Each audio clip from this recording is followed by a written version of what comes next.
Olá, começando agora mais um Beneficência na TV. O programa de hoje, um bate-papo com o médico infectologista Dr. André Cortes. Vamos falar sobre a meningite, já que nesse mês de abril, no dia 24, é o dia de prevenção e conscientização da doença. Tem ainda a posse da nova comissão de ética aqui da Beneficência Portuguesa, feita pelo pessoal do Corens de São Paulo. E para finalizar, mais uma edição do Café com o Presidente com alguns colaboradores aqui do hospital. Isso e muito mais a partir de agora, então não saia daí. No ar, Beneficência na TV.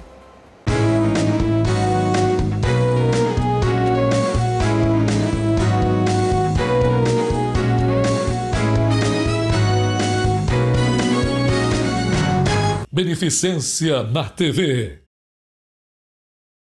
O dia 24 de abril é o Dia Mundial de Combate à Meningite. No Brasil, ela é considerada uma doença endêmica.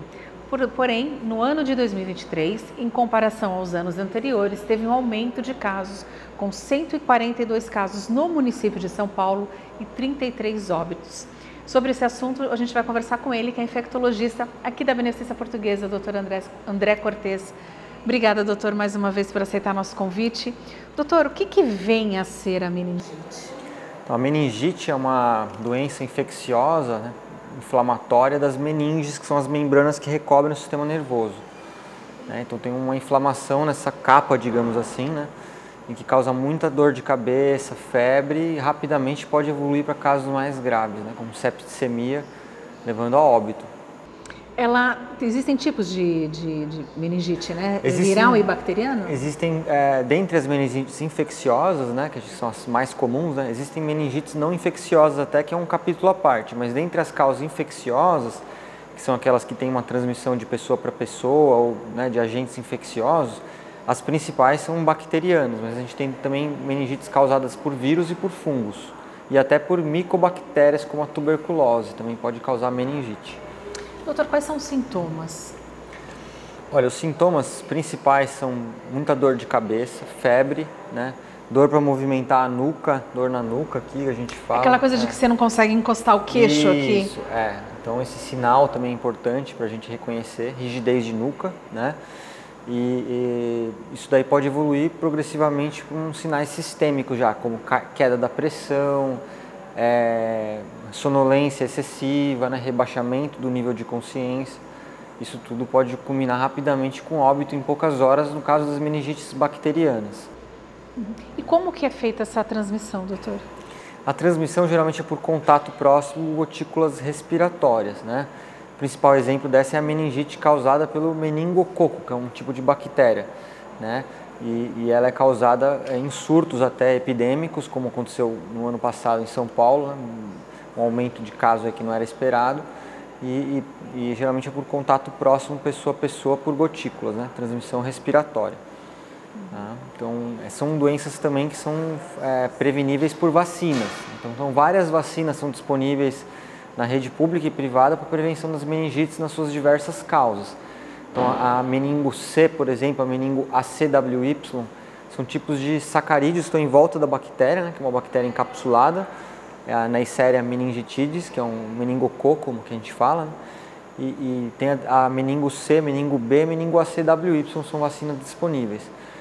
Além disso, a gente tem a vacina para o pneumococo, a pneumocócica, ela é uma vacina que previne contra pneumonias, mas também contra meningite, que é uma complicação possível da doença pelo pneumococo, né? Então, pneumo 13, pneumo 23, são alguns exemplos aí de vacinas que a gente tem para prevenção da meningite. Além disso, temos a BCG, que nos recém-nascidos previne contra a meningite por tuberculose, né? Que é muito importante também nessa faixa etária mais de recém-nascidos, que são imunidade ainda, né, em formação, então é importante essa vacina no nosso meio. Existe uma faixa etária que a pessoa tem mais probabilidade de ter meningite, ou mais na fase adulta, pode ser na fase também infantil ou adolescente? A gente tem alguns picos, né, de incidência em algumas faixas etárias, né? Então a gente tem ali no final da infância e na adolescência, quando as primeiras vacinas perdem o efeito que toma na infância, né? E aí você pode ter o risco de meningite naquele grupo que a vacina já está perdendo um pouco a sua eficácia, depois de um certo tempo que tomou. Então criança, adolescente tem um reforço de vacina que é feito. Tá? As crianças pequenas que não tomam vacina é um grupo que, então, extremos de idade, né? Tanto crianças pequenas como idosos que já têm uma imunidade mais baixa, né?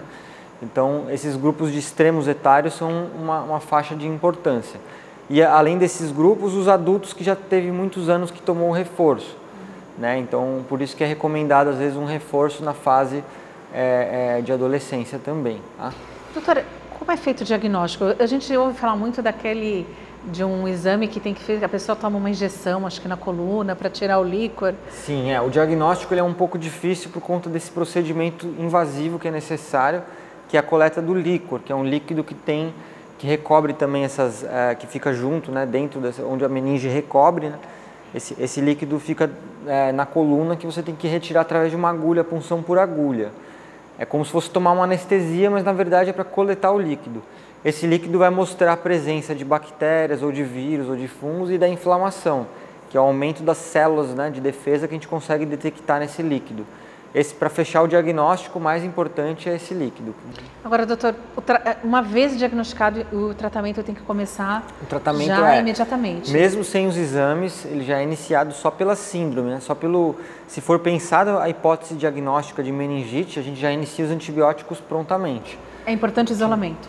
O isolamento é importante nesses casos de meningite aguda, bacteriana, né, que é feito esse diagnóstico sindrômico, digamos assim, por esse conjunto de sinais e sintomas que o paciente apresenta. A gente já indica um isolamento imediato, faz um rastreio dos contactantes, ou seja, quem teve contato com aquela pessoa, para também dar uma quimioprofilaxia, que a gente fala, que é um antibiótico que a gente dá para as pessoas que tiveram contato com aquele caso, né, para evitar mais cadeia de transmissão. E isolamento é imediato, tá, por gotículas, e até que se faça o antibiótico na sua dose satisfatória ali. Uhum. Agora, doutor, pode deixar sequelas? Meningite pode deixar sequelas graves, né? Principalmente se tem esse atraso no tratamento. Que tipos de sequelas? Aí varia um pouco, né, de conforme a bactéria, né?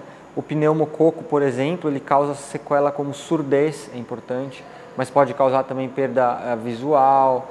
Aí vai depender um pouco da extensão, de como se comportou a doença naquele paciente. Mas podem ter sequelas motoras, sequelas cognitivas, é um acometimento grave do sistema nervoso central. Aí depende muito da bactéria, né? Cada uma vai ter um padrão de sequela um pouco diferente que é descrito. Ela acomete mais os homens? De acordo com os dados do Ministério da Saúde, ela tem um acometimento ligeiramente maior nos homens, né? Não se sabe muito bem assim a causa, pode ter a ver com exposições, né, naquele grupo, mas acomete ligeiramente mais que os homens. Os homens também tendem a tomar menos vacina que as mulheres. As mulheres às vezes se cuidam mais do que os homens na saúde, né? Então existem alguns motivos talvez aí sociais ou de comportamento mesmo dos homens em relação às mulheres que pode ter uma maior incidência nesse grupo. Agora, doutor, é possível que a pessoa tenha uma vez meningite e depois de alguns anos ela possa ter de novo? É possível, né? Geralmente pela mesma bactéria você adquire uma certa imunidade depois que você tenha a primeira vez. Mas vamos lembrar que a meningite ela é uma síndrome, né? Então existem vários tipos de bactérias e vírus e fungos que podem causar. Então nada impede que você tenha uma meningite por uma doença meningocócica e depois tenha uma meningite pneumocócica. Existem as duas possibilidades. As pessoas que retiraram o baço, por exemplo, que são pessoas que tiveram esplenectomia, que a gente fala, retirada do baço, que é um órgão imune importante, elas têm um risco aumentado de ter meningite. Então elas têm que ter a vacina certinha, reforços adicionais.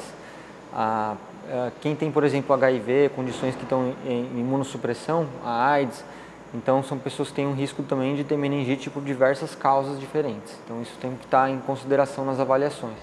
Agora, doutor, o senhor falou que a pessoa, como tem vários tipos, ela pode ter um tipo, depois vir a ter um outro. Até quantas vezes a pessoa pode ter? E se tiver uma segunda ou uma terceira vez, acaba sendo pior, mais grave? Essa doença, assim, ela costuma ser grave independente de quantas... Ela é uma doença considerada grave, né? e aí não depende muito se você já, como a dengue, né, que você pega uma vez e a próxima vez subsequente pode ser mais grave e tal. A meningite ela é considerada sempre uma doença grave e de prevenção por vacina, né? Por isso que é a importância de saúde pública da gente estar falando sobre esse assunto, né? Disseminando a necessidade de se atualizar o cartão vacinal, procurar orientações, porque para cada pessoa às vezes tem uma orientação de vacina diferente, né? Então isso tem que buscar o profissional de saúde para completar o cartão vacinal tudo certinho com as datas. Agora, como a gente falou no início da entrevista, no ano de 2023 teve um aumento em comparação com os anos anteriores. Só que isso no município de São Paulo. Mas a gente, em 2023, estava saindo de uma pandemia. Então, os cuidados que se tinha com o uso de máscaras, álcool em gel, aquele isolamento, não teria sido uma forma de evitar a meningite? O senhor, com a experiência que o senhor tem, dentro da infectologia, em hospitais, o que o senhor acha que pode ter levado a um aumento de casos pós-pandemia? Aí você tem assim, o que a gente tem reportado são quedas nas coberturas vacinais, né? Isso daí é um fator relevante. Também as pessoas estão se aglomerando mais agora, né? Apesar de que se usa máscara, tudo, num certo momento agora, mais recente, a gente tem voltado a todas as atividades normalmente, as escolas, né, onde se junta muita criança, adolescente, adultos também, claro, né? Então pode ser um dos motivos. E os comportamentos também a gente acabou retirando, né? A máscara, no ano passado a gente acabou relaxando um pouco essas medidas, né? E acredito que também a cobertura vacinal seja um ponto de atenção, né? Porque não só com a meningite, mas várias vacinas que são de importância de que a população inteira esteja coberta, o governo tem mostrado que tem caído as coberturas vacinais, né? Então é importante porque a meningite é uma doença de prevenção por vacina. Agora, doutor, o uso, agora já não é mais o caso, mas a gente vinha usando máscara durante muito tempo, foram praticamente quase 2 anos de máscara. O fato da gente ter eliminado a máscara e começar a estar com várias pessoas ao mesmo tempo, isso mexe um pouco com a imunidade da gente? O uso de máscara te protege, mas a partir do momento que você tira essa máscara, acaba mexendo um pouco com a imunidade, deixa a gente mais vulnerável? Não, eu acredito que a máscara é uma barreira física adicional, né? Mas acho que não mexeria tanto com a imunidade, assim. Eu acho que a máscara é uma barreira física, mas depende muito do modo como é utilizada também, né? Porque não adianta, você teria que usar ela 100% do tempo que você está em contato com outras pessoas, isso muitas vezes não acontece, né? Mesmo dentro dos serviços de saúde, ele acaba tirando para comer, para fazer alguma coisa e tal. Então, é uma medida que é uma medida adicional, né, que não é isoladamente a única que resolve. Por isso que em saúde pública a gente sempre tem que ter medidas combinadas, né? Uma vai somando com a outra. Então, máscara, vacina, isolamento, identificação rápida daquele doente, isolamento dele, buscar os contactantes rapidamente, tratar os contactantes. Então, essas medidas todas têm que estar sempre somadas, né? Então, uma única medida isoladamente, ela nunca vai ser benéfica, né? Tá certo. Doutor, então, só pra gente, antes da gente encerrar, queria que o senhor falasse mais uma vez dos sintomas, então, para as pessoas ficarem atentas aos sintomas da meningite. Geralmente é uma cefaleia de forte intensidade, uma dor de cabeça, né, incomum, febre, dor na nuca, dor para movimentar a nuca, a gente chama de rigidez de nuca, né? Isso pode progredir para alterações de sinais vitais, queda da pressão, sonolência excessiva, rebaixamento do nível da consciência que a gente fala, né? Então, esses são os principais sintomas, né? Pode começar, às vezes, com um quadro, às vezes, respiratório, com tosse, dor de garganta, eventualmente, né? Isso já progride para uma síndrome de cefaleia, febre, que é o principal que define, né? A dor de cabeça e a febre e a rigidez da nuca. Tá certo. Doutor, embora a gente tenha falado de meningite, a gente está no finalzinho já, nosso tempo está curto, mas a gente não pode deixar de fazer um alerta, que é a dengue, um aumento de números de casos em todo o país da dengue. O que o senhor tem a dizer hoje para que as pessoas evitem, tenham mais cuidados para que não pegue dengue? Eu acho que a gente ainda está numa situação em que tem algumas previsões de até aumento até o mês de maio, principalmente porque as chuvas talvez tenham atrasado um pouco, né, em março, aquelas águas de março talvez seja agora mais em abril. Água de abril, daqui a pouco de maio, é verdade. Então essas mudanças, a gente, mesmo pela literatura médica científica, a gente vê que a dengue ela não tem um padrão mais só de um período, né? A dengue tem uma ocorrência o ano todo.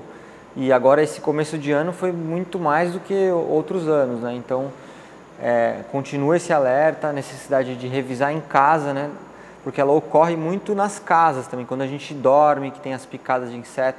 Então as casas têm que ter atenção redobrada com os focos de água parada e uso do repelente, né? Ainda é recomendado usar essas como eu disse, para meningite, né? Nós temos que ter uma série de medidas somadas, não adianta a gente jogar de um lado só os nossos esforços, né? Temos que ter toda essa atenção ainda com relação à dengue. A dengue também pode causar uma meningite, que a gente fala, uma forma de inflamação das meninges que é provocada pela dengue. Isso daí também ocorre. Então, a dengue também pode mimetizar um quadro de meningite, porque ela também causa inflamação, às vezes, das membranas que recobrem o sistema nervoso. Tá? Então, a dengue, a gente mantém esse alerta e também é um possível diagnóstico diferencial. Tá certo. Tá bom? Doutor, obrigada mais uma vez aí pela sua participação. E você então fique atento às águas paradas, olha, vê o vizinho, se tiver, comenta com ele. Fala, olha, tenta evitar para a gente poder estar diminuindo o número de casos. Próximo bloco eu volto com mais Beneficência na TV. Até já. Estamos apresentando Beneficência na TV. Com atendimento personalizado e humanizado, o serviço de luto do Hospital Beneficência Portuguesa oferece um espaço de paz, tranquilidade e conforto para você e sua família nos momentos mais difíceis. Velórios climatizados, livros de condolências digital, serviços de cremação e traslado para outros estados. Disponíveis para seguradoras, convênios e particulares. Serviço de luto do Hospital Beneficência Portuguesa, tornando mais fácil o momento mais difícil. Voltamos a apresentar Beneficência na TV.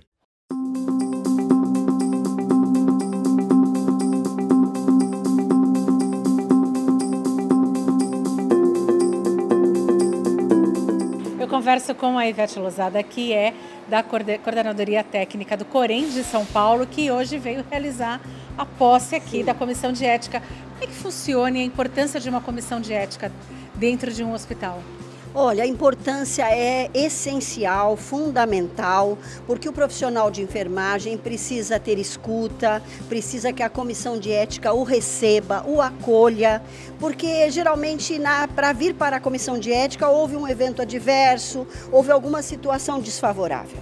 E nós precisamos ter o direito ao livre contraditório e à defesa. Então vamos ouvir este profissional, o que aconteceu, quais foram as circunstâncias atenuantes, quais foram as circunstâncias agravantes, para que a gente possa dar voz.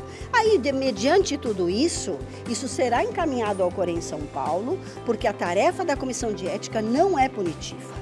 Aí depois, para o conselho de classe, sim, haverá oportunidade ainda de defesa, mas as pessoas poderão dar uma punição, uma penalidade de acordo com a gravidade daquilo que aconteceu. Mas é o conselho quem dá e não a comissão de ética. Ou seja, a comissão serve para ficar, para ver, para acompanhar como está até o atendimento e o resultado de toda a equipe de enfermagem dentro de um hospital. Sim, a comissão de ética é importante porque ela faz a segurança do paciente, mantendo a qualidade dos nossos serviços, e faz a segurança do profissional também, que muitas vezes o evento adverso acontece por fatores multiprocessados e só um profissional possa ser incriminado por aquilo. Então, a gente dá essa oportunidade a ouvir a todos, a ter a oportunidade de defender e também de punir quando são casos de maus profissionais. O Conselho não se exime disso, mas tem a Comissão de Ética como um braço do Corém São Paulo, como aquele representante que vai buscar, sim, a qualidade do atendimento. Agora, muito pouco como se falava da equipe de enfermagem, a equipe de enfermagem ela começou a ter mais visibilidade durante a pandemia, né? Porque é aquele profissional que está no dia a dia com o paciente, o médico vai lá, faz a visita, dá o diagnóstico, prescreve os exames, medicamento, mas quem cuida do paciente, às vezes até do familiar, é a equipe de enfermagem. Você acha que isso está mudando agora? As pessoas estão começando a ver a importância de uma equipe de enfermagem? Olha, sem dúvida nenhuma. Primeiro que todos são importantes, né? Cada um dentro da sua função específica. Mas quem escolhe enfermagem, escolhe cuidar. Então, cuidar é isso.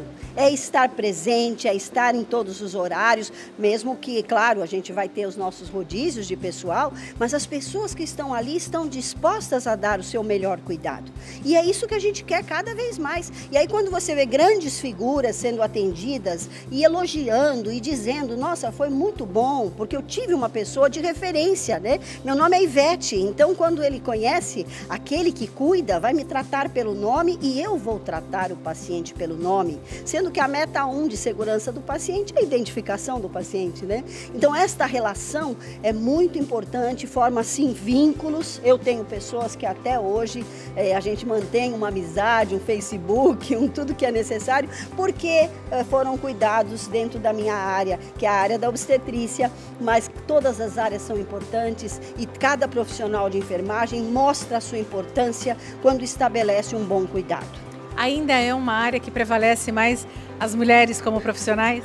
Sim, nós somos 86% da área feminina.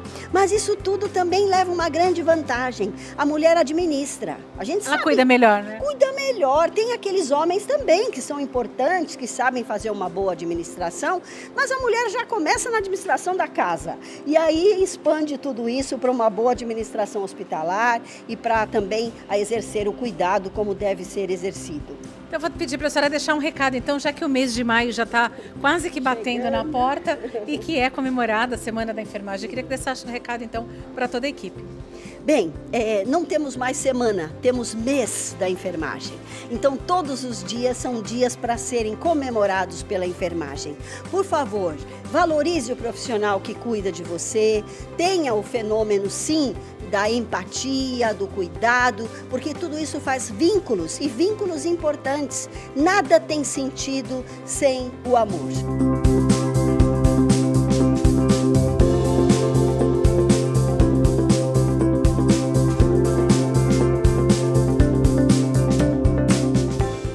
Karine Scaraboto, que é enfermeira aqui na Beneficência Portuguesa e agora assume a presidência da Comissão de Ética aqui da Beneficência Portuguesa. E eu queria que você falasse dessa Comissão de Ética que é da equipe de enfermagem. A Comissão de Ética é para tratar os assuntos relacionados à parte da enfermagem, dos técnicos, dos enfermeiros, não só as demandas apresentadas, mas também ela tem um cunho educativo, né? E que é muito importante, porque o nosso Código de Ética é ele que dá a diretriz profissional de atuação para a nossa classe. Tanto para a equipe de enfermagem, mas também técnicos de enfermagem e auxiliares. Enfermeiros, técnicos e auxiliares. Agora, Karina, no caso, como é feita essa escolha para você estar assumindo a parte de presidência e quantas pessoas fazem parte dessa comissão? Então, a escolha ela acontece comumente através de um processo eleitoral dentro da instituição. Quando esse processo, por algum motivo, não consegue ser levado adiante ou por um baixo contingente de pessoas se candidatando, é feita a indicação pela instituição e essas indicações são analisadas pelo COREM regional, no nosso caso, o COREM São Paulo. Quantas pessoas fazem parte dessa comissão? São 11 membros, que é composto de tanto enfermeiros quanto técnicos. Somente aqui da Beneficência? Da instituição, somente da instituição, e quem vem realizar a posse é o próprio COREM São Paulo.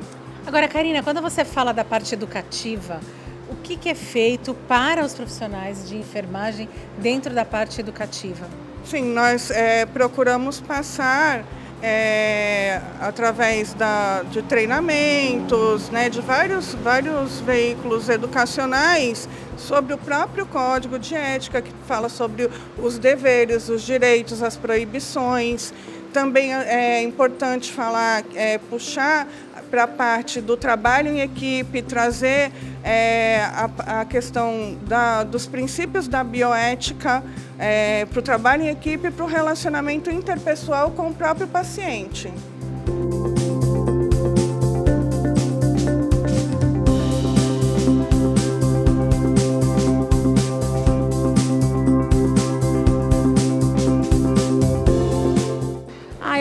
acredito assim, a comissão de ética ela é importante para o hospital, né? O hospital tem que ter mesmo, para a gente poder avaliar a qualidade da assistência de enfermagem como um todo, né? E poder desenvolver um trabalho bom também referente a isso. Com relação ao noturno, também eu vou ser representante do noturno referente aos casos, né, que a gente possa estar avaliando também. E acredito que assim, essa equipe que está se formando agora vai ser para fazer um bom trabalho aí nessa gestão agora que está se iniciando.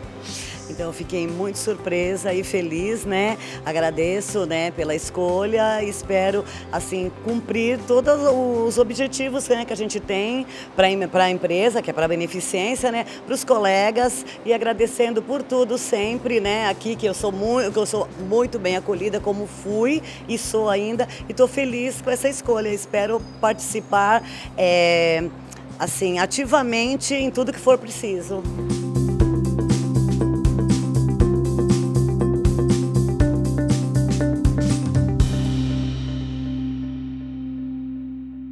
Bom, e agora você confere como foi o Café com o Presidente com colaboradores do setor de portaria e recepção.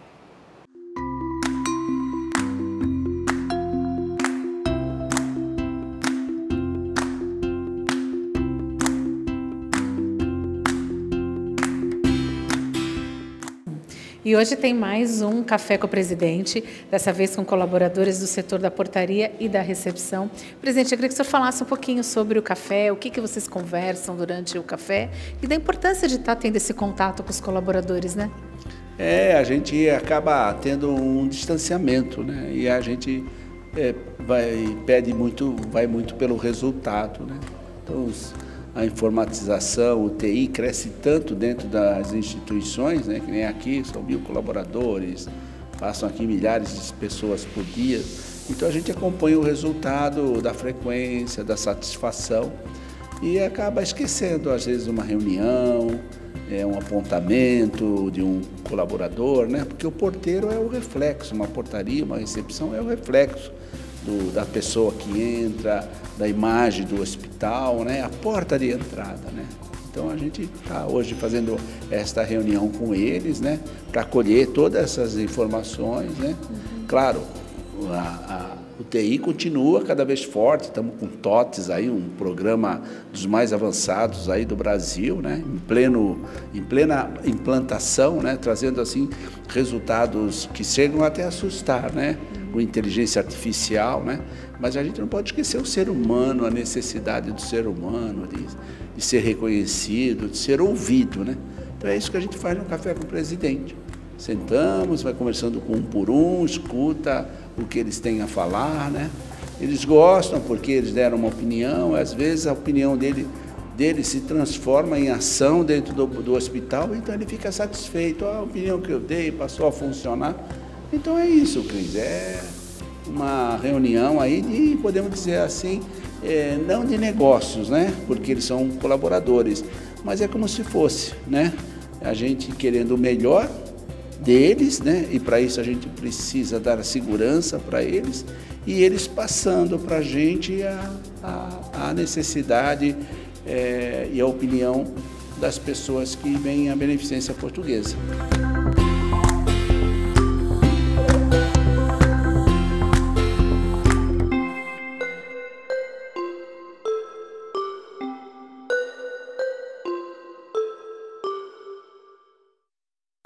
Bom, Beneficência na TV de hoje fica por aqui, espero que você tenha gostado. E se você quiser rever esse e outros programas, acesse as nossas redes sociais, os endereços estão aparecendo no seu vídeo. E antes, mandar um abraço para o pessoal do Cosmopolitan, que também está cuidando de mim, a Estael, o David, a Glória, toda a equipe. Se você quiser ir lá fazer uma visita, cuidar um pouquinho de você, o endereço também está aparecendo no seu vídeo. Na próxima semana, nesse mesmo dia, nesse mesmo horário, a gente tem um encontro para mais um Beneficência na TV. Até lá!